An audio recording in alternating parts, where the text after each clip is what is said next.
there's a lot of truths and a lot of myths circulating around about hormone replacement therapy, whether it's safe or not, how old you are when you start therapy, how young you should be, and even when you need to stop it or not stop it. Today's episode is a Q&A with myself and Kelly Resendez, and we're going to go through some of the biggest myths that you need to understand as you look at your perimenopause, menopause, and even post-menopause journey. So we're digging into the truth about bioidentical hormones. So let's start at the very top. What is the difference between bioidentical hormones, synthetic hormones, and then not having hormone replacement therapy? Yeah. So let's get the word bioidentical out of the way because there's a lot of misinformation. Some people say it's a marketing term. Some people say it isn't. So here's what it is, right? So your body produces a hormone.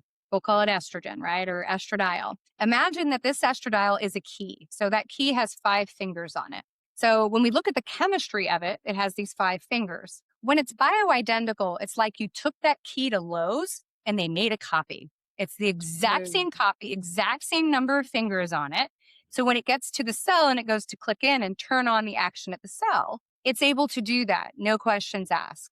So it's chemically identical. It is synthesized in a lab, but chemically identical to what you make. Now, there's some very important pharmaceutical caveats to this. Bioidentical items, things that can be found in nature, cannot be patented. So it is not a moneymaker for a pharmaceutical to make because they can't keep other people from making it, right? So if you're on a bioidentical hormone, whether it's testosterone or progesterone or estrogen or even your thyroid, it is chemically identical to what you make. Synthetic hormones, right? So the most common are your birth control pills, your Mirena IUDs or other IUDs, things like progestogens or medroxyprogestin, which is a synthetic form of progesterone, but is not the same. So imagine that key, it's now missing a finger, right? You kind of get in the clock, like have you ever had a key that kind of didn't work and you sort of jimmy it and you got to get the lock open?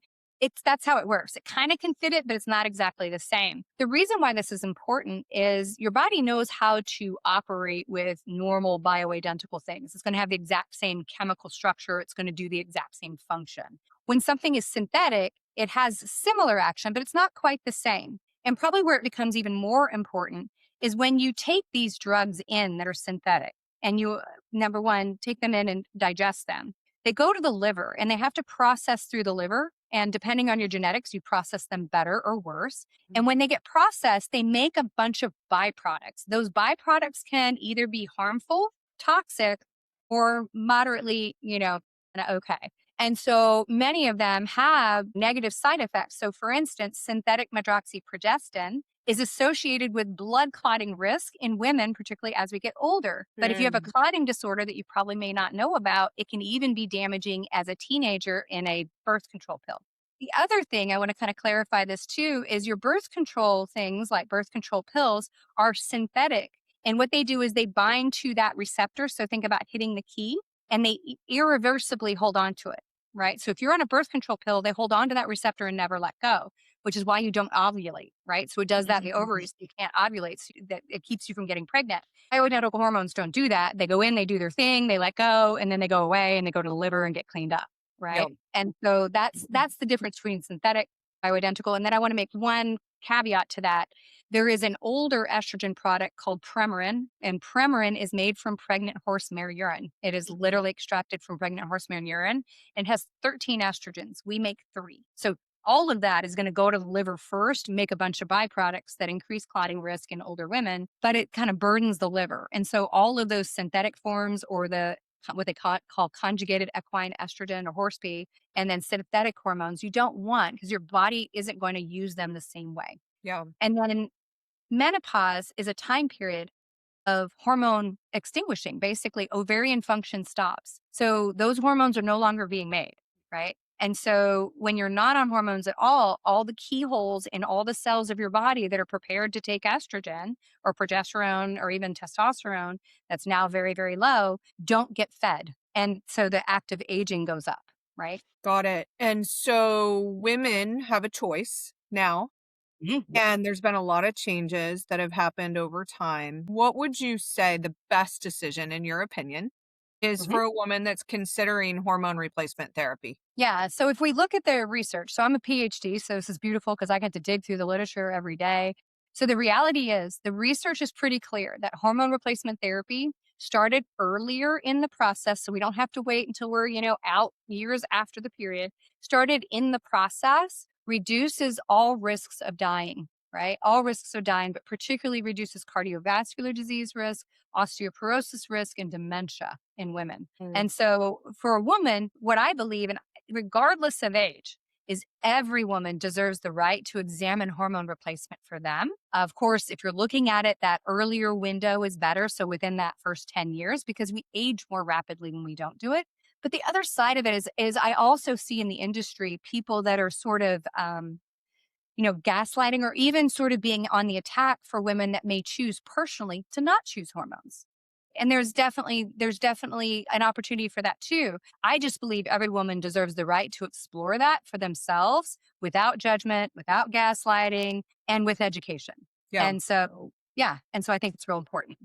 So there's so many, I would say untruths or myths out there about them. And we're talking about the truth about hormones. What would you say the top ones are? So I would say the top myth is that you can't do hormones at all, right? That hormones cause breast cancer. Let's start with the first one, the one that was kind of overblown from the Women's Health Initiative. The first thing is we started using hormones in 1942, right? Estrogen replacement therapy started in 1942. And by the time you got to the 80s and 90s, millions of women worldwide were put on hormones as standard of care. And at one point, we were prescribing as many hormones for women in perimenopause and menopause as we were statin drugs, right? Mm. So about those numbers. So, and it was one study, the Women's Health Initiative, where they misrepresented some of the data. So essentially, the women that were on no hormones at all that they examined, in the group that had no hormones at all, the risk that they saw was 3 out of 1,000 women had a risk for breast cancer, right? In the group that were on a product called PremPro, which no one should ever use, synthetic medroxyprogestin increases clotting risk in women. Period. We would never use that today, but that's the arm that was using that drug. It went to 4 in 1,000. Not statistically significant, could have easily been to chance. But what they put out to the media was that it was a 26 or 23% increased risk of breast cancer. And the media and the medical community went wild. And so, therefore, then the black box warning, and every woman was taken off of hormones. Yeah. And so, we were told for decades that you get breast cancer, and that's not true. The reality is, no study prior to that showed increased risk. And actually, even reoccurrence of breast cancer doesn't show increased risk with hormone use. And actually, high dose estrogen was used as treatment for estrogen sensitive cancer until the kind of chemotherapy drugs came out in the 80s, right? So we would have used estrogen to treat an estrogen sensitive cancer prior to that. Right. Now we've gotten better at it and all those other things, but it's really not true. And so I would say that's the biggest risk. Or that you had family history that you can't have it. That's not true. If you have BRCA gene, that's not true because the BRCA gene is a gene that cleans up things that like broken DNA strands, right? It has nothing to do with your estrogen. So the reality is that doesn't correlate, right? One of the other major myths is that you only do it at the shortest dose, the shortest amount of time to get rid of hot flashes only, and then you stop. Well, that's not true because we know it reduces your risk for all causes of dying and things from dementia, like dementia reduces your risk for 50%. As soon as you stop it, those values go away, right? The longer you're on it, the more protective, particularly when you look at osteoporosis research. And then we also have this kind of myth, but there's some reality to it too. So I have to be really honest, is the 10-year window that you can't have hormones if you went through menopause either naturally or surgically 10 years ago, right? Here's what we do know is particularly from the cognitive studies is when a woman starts hormone replacement therapy before that sort of acceleration of aging, we don't see the brain age as quickly. We hold on to gray matter and white matter. We don't change the blood flow and the energy production in the prefrontal cortex, that important part up here. The bone loss isn't as great, right? And then the arteries don't age as quickly. But when you've gone through 10 years or 15 years, some of that's already occurred. This is naturally occurring as part of the aging process. So we don't get as much protection, but it doesn't mean you can't do hormones. It just means we're not going to have as great outcomes in those areas. What I will say is osteoporosis has good research with hormone replacement therapy, even in much older women, starting it much later, right? It has good indication because it helps with bone building, even in men. Wow, that's amazing. So it sounds like the truth is that hormone replacement therapy in bioidentical is going to help improve the quality of your life and how long you live. Yes, absolutely. Amazing. So digging into, I would say another area here that we don't hear often about, and I think we need to, is really hormone metabolism. Like, share a little bit about what that means, because I think most of us just think about, is my estrogen high or low? Is my testosterone high or low? Progesterone, same thing. What is the truth about what hormone metabolism is and how important it is to us? Yeah. So your hormones obviously get made by the particular organs where they get made. So your hormone levels are about what you make, what you potentially take, and then how you get rid of it. Right. So everything in your body sends byproducts to the liver. So think of the liver as this huge, like cleansing organ, right? It biotransforms it or detoxifies it. Hormones have particular pathways that they go through. So I'm going to give you a house analogy. So when you go to clean up your house, you have to kind of go in order, right? So if you're going to clean out your attics, you got to clean out your attics, right? You don't want to clean out your attic and then your garage is full because you can't get it to the dumpster outside the garage. So when we look at hormones, hormones are like cleaning out the attic, cleaning out the closets, cleaning out the garage, and can I get it to the dumpster? What we know today after the Human Genome Project is that some of us are really good at getting stuff to the dumpster and getting the right closets in the right order, right? Some of us aren't. And so when you look at hormone metabolism, we're looking at that process of cleaning out the house all the way to the dumpster. And so we can see what's your total body burden for those hormones. Now, this is where it's really important because if we look at breast cancer, the average age of diagnosis in the United States is 62. So a good decade after menopause, right? On average, a woman goes through it at 51. Our risk is greater when we don't have our natural hormones. Kind of interesting, huh? So, what it means too, this is an area of a lot of research. We have pesticides, herbicides, plasticizers, fragrances, parabens, all these things that are in our environment that are estrogen like. They go through the same pathway. And so those things can be mucking up that pathway. Those things could be impeding your own hormones getting metabolized while you're still cycling, or they could be occupying those receptors, those keyholes, because your hormones aren't there, right? And so when we look at hormone metabolism, we're looking at like the free levels and how many you have, and then how are you getting them to the dumpster? Because this is a place where diet, nutrition, and supplementation can have a huge impact. We can literally say, move it to the really clean pathway and get it to the dumpster super quickly, Mhm. or we can eat really bad and do bad things and it stays in the house and keeps loading up until your order. Yeah, definitely. Well, and I just don't think we think about those things. We don't have these conversations, and unless you've met somebody.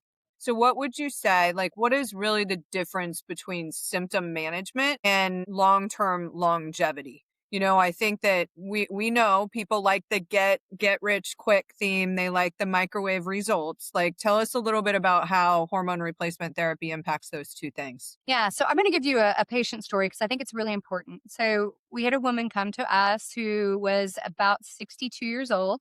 She went through menopause kind of late, which actually is somewhat protective.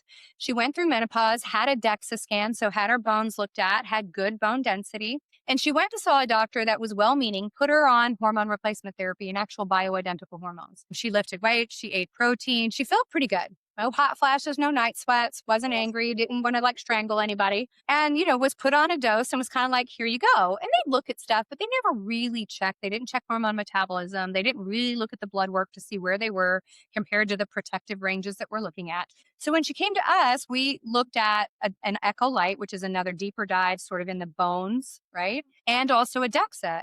And she had lost bone. She was actually now osteoporotic, right? Mm, She had been lifting weights, eating protein, on hormone replacement therapy, all of which should have stopped that from happening. Well, when we started looking and we look at her blood work, her estradiol level was like 32, right? mm, Not symptomatic, felt fine, but 32 isn't in the range where we start to see major protection to the bone. So she had been mm, going for almost 8 years without enough hormone because they were using symptoms as the primary driver of whether it was adequate or not. Louise Newsom's group out of the UK, she's heading up the entire UK menopause strategy for the entire medical system. She has a clinic there and she did a study. And the UK has a single dose. They're like, this is the dose that you get. You don't get more. They don't, they're like, this is it. And so when she was looking at her population, So of the 100% that took the hormone, 50% were undertreated, meaning they weren't protecting their bones. Mm. 25% were overtreated. They were getting symptomatic because of too much. How we absorb those hormones, how our body uses them is individual. So if you're not testing, you do not know. And you can't use symptoms as a primary Mm. driver. I have never had I had so many symptoms at perimenopause. I couldn't sleep. My hair was falling out. I gained 35 pounds I couldn't lose for a decade. Hot flashes and night sweats were never one. I've never had either one of those. I'm still Mm. cold. I'm wearing a sweater and a blazer in Texas. It's so we can't use symptoms as a primary driver. And too many times that's what practitioners use. And they're like, you're cool, let's go. And you could be creating a situation where you don't know you're not protecting yourself. And that's the second step of what we're looking at. I want you to feel awesome and rock your world, but we also want you to protect yourself and be at the best possible health, right? Yeah. So let's talk about blood ranges and the truth about them. Anyone that's listening has probably been to a Western medicine doctor, may or may not have gotten their thyroid, their hormones, other things tested there. How does that differ from integrative and functional ranges that are out there? Yeah. So the first thing, when you look at a lab and you look at the reference ranges, so the lab took the averages of the people that come in to get a lab work, and then they just go, okay, what's the standard deviation? Hate those math terms, right? So what's the midpoint to this end, to this end? This is our ranges. I don't know about you, but if you look around, 75% of the American population are overweight or obese. That means we're not healthy, right? So none of those are healthy ranges, number one. And healthy ranges for hormones are not at 55 ever, right? Because we weren't designed to live this long. As recent as 1900, our lifespan was 48 years if you count also how many of us died during childbirth, right? But then even if you move it forward, we didn't make it much past 60. And Mm. so if you took those numbers out, right? So we didn't live decades after menopause. So the healthy span ranges are going to be an average of a woman in their 30s. Right. Mm. And so when we're looking at reference ranges, we're looking at them from a functional standpoint in a much narrower realm. And when we're looking at particularly sex hormones, it's in these narrower premenopausal numbers, right? Now, what's interesting is we look at the literature for like protecting particularly the bones and the heart and the brain. We don't need huge numbers. We actually replace a very small amount. We just need to get to about 10% of what you made of when you ovulated for estrogen, for example. So we look at blood levels to see where they are compared to what we've researched. Then we check urine to see how much you've got that's actually active and how do you get rid of it, right? It's two-pronged approach. Yeah. And so are there, just reference wise, just Yeah. some loose numbers that you can say, like, here's where on average we see estrogen protecting you, where we Yeah. see testosterone and Yeah. progesterone? If we look at these, so I'm going to give the low end ranges and kind of where somebody might be in perimenopause or, and then, what's kind of the long term thing. So if we look at the estradiol, so estradiol is the single estrogen that we really want to look at, right? For like bone protection. We start to see bone protection in like the 50 to 80 range on a blood lab, right? When you ovulated, it was almost 500 months. So it's tiny Mm. compared to what you made. Now, in a lot of women, to get all of the improvements that we want to see, particularly earlier in life, we get it to about 100, in a lot of cases, right? There are reasons to maybe go below or higher. Like if somebody had, let's say, fibroids, we have to adjust, right? But I would say those are general numbers. But we know we get bone protection at very, very low levels. I think that's really important. Testosterone needs to be at a minimum 10% of that, but in many cases, much more, right? If we're looking in blood work. So if your estrogen's in 80, and your estradiol, you need at least an 8. And I would say some people may need to be closer to 16 to 20 something to get into the ranges where we see improvement in sleep. Testosterone, right? The FDA hasn't approved testosterone as a drug. So for women, except for sexual disorder, meaning you don't want to have sex. So we don't have a lot of good literature here, like from the FDA, but we have a ton of literature showing that it's helpful. And so the ranges we're really shooting for is, somewhere in the 80 range. There are some women that feel much better in the like 100, 150. When you start pushing past that, you can start having a lot of sexual side effects. So there are companies out there that push higher levels, but you can get things like hair loss, chin hair growth, clitoral enlargement, which is exactly Mm. what it sounds like. You don't want that because that won't necessarily go away. So it's important to have that dialed in and controlled, right, at the right level.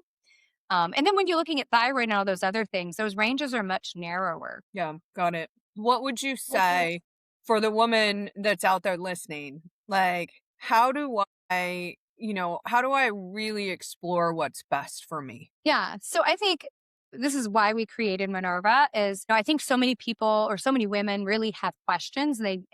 They don't know who to turn to. And so in many cases, the doctor that took care of you for 20 years and delivered your babies don't really know what they're doing because they came up and were in residency when we took women off hormones. So they literally weren't trained. And so I think it's really important to have a trained clinician who understands not only how to replace hormones effectively, how to treat with bioidentical hormones and understand each woman's a little bit unique, how to read the reference ranges and understand your unique needs, and also how you metabolize it.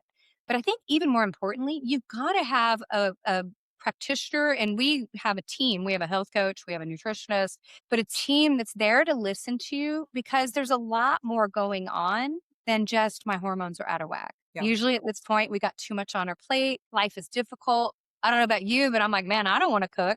You know what I mean? Like most people are like, no, everybody left the home. I'm finally free. So, there's so much that goes on that I think it's important that your medical provider has a very strong understanding of that and can actually have those conversations and that you have a team that works with you that helps you with all parts of it. This should be No, our most awesome time period. I love it. Final here is, we women are such connectors, right? And so we talk to one another about our experience. And I've come across a lot of women that are like, I'm not going to do it because they've heard somebody's had a bad experience. And to be Yeah. honest with you, I recently went through some adjustments where I believe my progesterone got too high, right? Yep. But if I shared that with somebody, they may decide not to go on it. Talk a Right. little bit to that person that's like, I don't want to do it because I've heard that this happened or that happened, because a lot of times we might have a personal experience, but we didn't get that right amount. Right, right. And that's true. So, here's the thing is whenever our clinicians are on videos or we're meeting with people or having, large group conversations, someone always throws their hand up and go, "What dose should I be on?" And number one, you can never do that in a group because it's not Mhm. ethical. But the reality is what works for your best friend. You could be the same height, roughly the same weight, maybe a completely different dose than what your body needs because you Mm. absorb it differently, you metabolize it differently, your body's different. Like two women could be standing next to each other. One of them could have been like, I have endometriosis and fibroids and hell on earth. The other one's like, I didn't even know I was having a period, right? There's so much variability there. So what happens to one woman won't happen to you. And I would say this is why Minerva exists. We don't have enough research out there to really understand how to individualize to women. And so we are building the platform to actually allow that positive, predictive, and preventative sort of thing for each woman individually. But the reality is we have to start at a lower dose. We have to use your symptoms and other things that we can pick up either through your wearable or how you're feeling to slowly move that, which we call titration.